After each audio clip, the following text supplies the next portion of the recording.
En Afrique, la chute des cours des matières premières met le continent sous pression. Malgré un sous-sol riche en ressources minières, la conjoncture actuelle contraint les entreprises à se retirer d'Afrique en raison des coûts de production trop élevés et l'augmentation des impôts dans plusieurs pays. En exemple, la récente décision du gouvernement zambien de multiplier quasiment par 3 ses taxes sur l'extraction du cuivre qui représente 70% des revenus d'exportation du pays.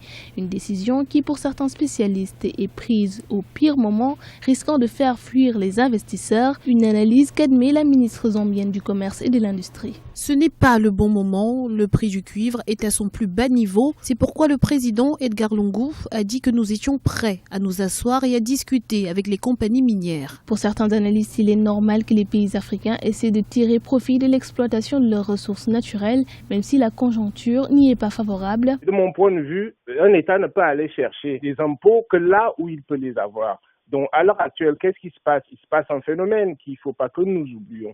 C'est qu'une politique fiscale, c'est quelque chose de sélectif et adaptatif par rapport à l'environnement économique.